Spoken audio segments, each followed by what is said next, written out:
we've succeeded in imposing the strongest sanctions on the Iranian regime to date.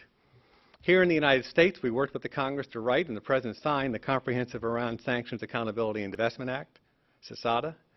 Combined with past measures, we now have subjected Iran to the toughest U.S. sanctions ever.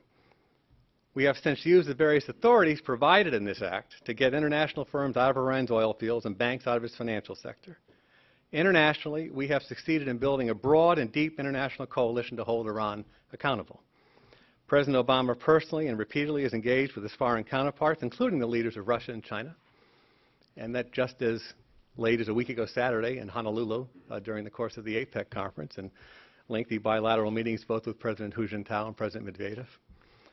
And this paved the way, these kinds of efforts, paved the way for passage of the UN Security Council Resolution 1929, which helped create the most comprehensive international sanctions on Iran to date.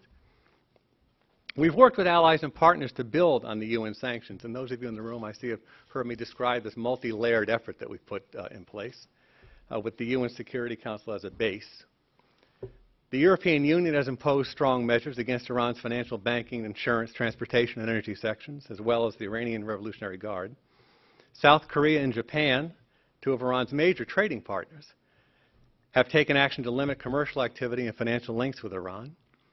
Other nations, including Canada, the UAE, Australia, have imposed additional measures.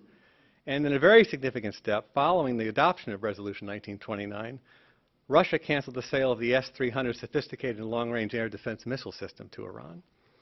The effect of these sanctions has been clear. Coupled with mistakes and difficulties in Iran, they have slowed Iran's nuclear efforts. Sanctions and export control efforts have made it more difficult and costly for Iran to acquire key materials and equipment for its enrichment program, including items that Iran can't produce itself.